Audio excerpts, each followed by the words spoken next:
ایک لمحے کے لیے بھی حضور کو دکھ نہیں دیا، ناراض نہیں کیا۔ حضرت خدیجہ الکبریٰ رضی اللہ تعالیٰ عنہا نے اپنی زندگی حضور کی رضا میں گزاری، خود اپنے ہاتھوں سے جو ہے وہ روٹی پکا کر حضور کی بارگاہ میں پیش کرتی، حضور کے بیٹوں کی بیٹیوں کی پرورش کرتی۔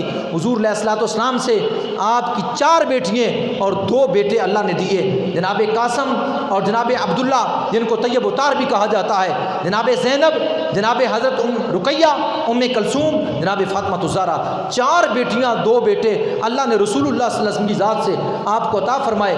آپ نے ساری زندگی حضور کی محبت، حضور کی جو ہے وہ تابعداری میں اور حضور کی رضا میں گزار دی، حتیٰ کہ پھر وہ وقت آیا کہ نبی کریم صلی اللہ علیہ وسلم نے خلوت نشینی اختیار کرنا شروع کر دی، یعنی ایک غار میں جا کر، جسے جو ہے جبل نور کے اوپر ایک غار ہرا کہا جاتا ہے، مکہ مکرمہ سے چند میل کے فاصلے پر ہے، اس غار میں جا کر خلوت نشین ہو گئے۔ کبھی 3 دن جا کر وہاں ذکر و فکر کرتے، پھر لوٹ آتے، پھر جو ہے کھانا لے کر پھر چلے جاتے، پھر جا کر اس غار میں جو ہے بیٹھتے، کبھی 5 دن، کبھی 7 دن، کبھی مہینہ بھی ہو جاتا۔ کبھی حضرت خدیجہ الکبریٰ خود کھانا تیار کر کے اس غار کے اندر جا کر 2500 فٹ کی بلندی پر، وہ غار ہرا ہے، اب تو 1444 سال کے بعد اس میں جو ہے وہ کوڑے بنے ہوئے ہیں۔ یہ اس وقت کی بات ہے جب رستے کا نام و نشان نہ تھا، نوکیلے دار پتھر تھے، جھاڑیاں تھی، رستے کا نام و نشان تک نہ تھا، اور 40 سال کی عمر سے زائد عمر ہو چکی تھی، یعنی بڑھاپے کی طرف قدم تھے۔ اس پہاڑی کے اوپر سے چڑھ کر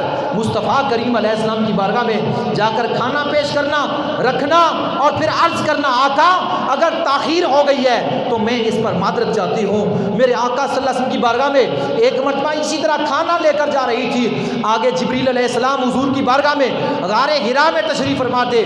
جبریل علیہ السلام نے عرض کیا، آقا آپ کی زوجہ خدیجہ الکبریٰ کھانا لے کر آ رہی ہے اور میں چلے جا رہا ہوں، اب میں جا رہا ہوں، آپ کی زوجہ آ رہی ہے، جب وہ آئے تو اسے کہہ دینا کہ اللہ تجھے سلام کہتا ہے، اور یہ بھی کہہ دینا جبریل بھی تجھے سلام کہتا ہے۔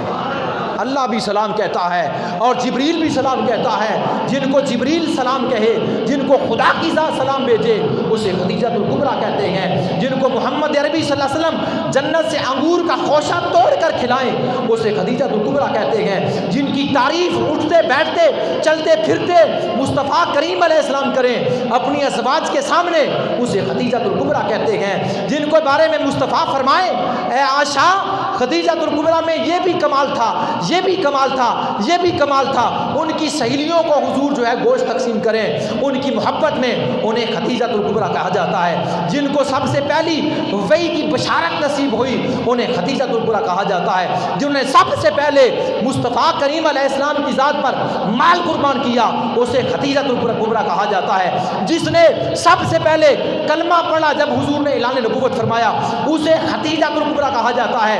جس نے سب سے پہلے حضور کے پیچھے نماز پڑھی، اسے خدیجہ الکبریٰ کہا جاتا ہے۔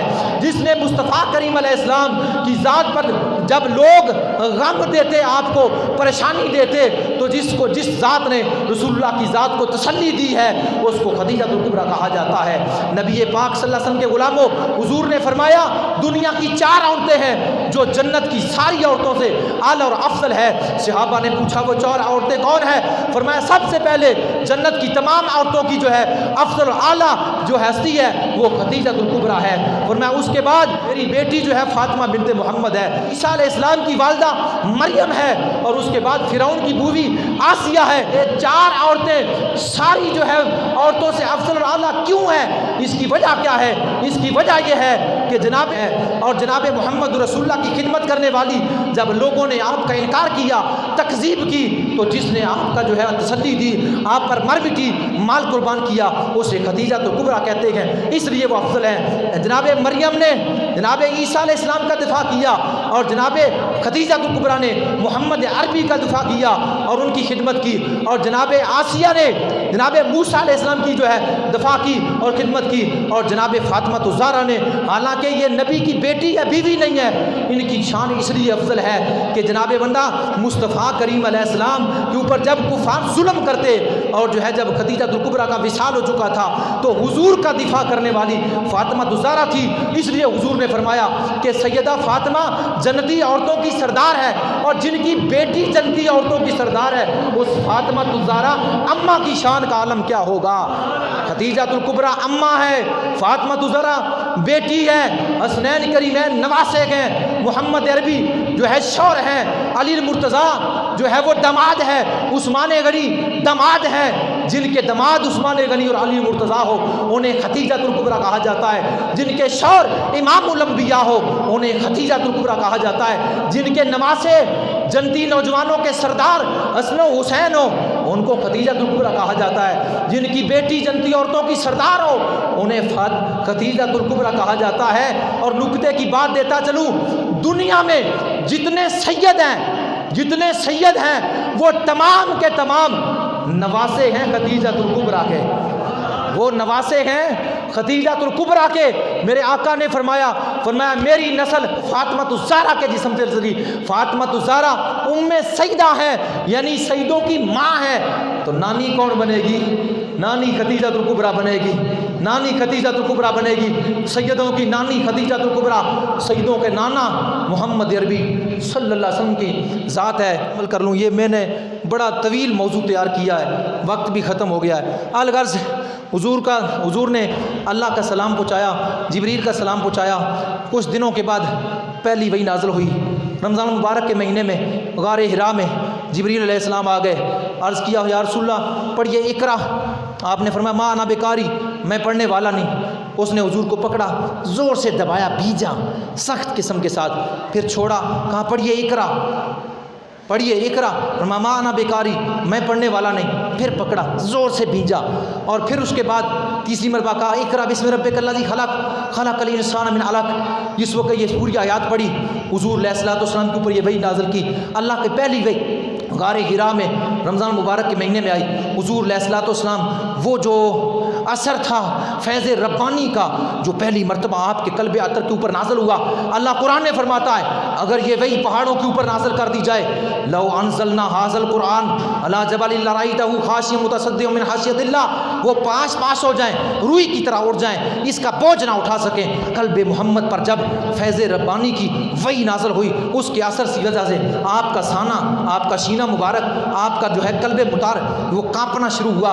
وحی لے کر حضور اپنے گھر میں آئے اور کہا زملونی، اے خدیجہ کمبل اڑا دو، کیونکہ دل کانپ رہا تھا۔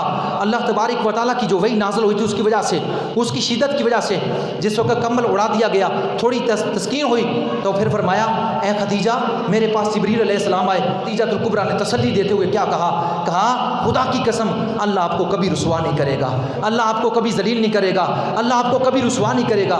آپ تو جو ہے وہ غریبوں کے ساتھ جو ہے تحامل کرنے والے ہیں، آپ تو صلہ رحمی کرنے والے ہیں، آپ تو کمزوروں کا بوجھ اٹھانے والے ہیں، محتاجوں کے لیے کماتے ہیں، مہمانوں کی مہمان نوازی کرتے ہیں، رائے حق پر مصیبتیں آئی آپ برداشت کرتے ہیں۔ حضور کو تسلی تھی۔ الغرض یہاں تک جس وقت ہوا پھر حضرت خدیجہ الکبریٰ اپنے چچا زاد بھائی ورقہ بن نوفل کے پاس پہنچی، یہ سارا بات ان کو واقعہ بیان کیا، انہوں نے کہا ان کو میرے پاس لے آئے۔ حضور کو لے کر جس وقت خدیجہ اپنے چچا زاد بھائی کے پاس پہنچی، جا کر انہوں نے پوچھا کیا دیکھا بھتیجے، سارا کچھ بتایا۔ ان کا خدا کی عزت کی قسم ہے وہ اللہ کا فرشتہ جبریل ہے جو موسیٰ علیہ السلام پر نازل ہوا تھا۔ جس وقت یہ بات ہوئی خدیجہ اس سے پہلے حضور کی نبوت کی تصدیق کر کے ایمان لا چکی تھی، سب سے پہلے ایمان لانے والی اور سب سے پہلے حضور کی بیوی بننے کا شرف خدیجہ کو حاصل ہوا، کسی اور کو نہیں ہوا۔ 10 رمضان مبارک کو سیدہ خدیجہ الکبریٰ کا وصال ہوا اور حضور صلی اللہ علیہ وسلم نے جو ہے اپنی محبوبہ کو خود اپنے ہاتھوں سے مکہ مکرمہ کے جو ہے قبرستان جنت مالا میں خود حضور قبر میں اتر گئے اور خدیجہ الکبریٰ کو خود اپنے ہاتھوں سے دفن کیا۔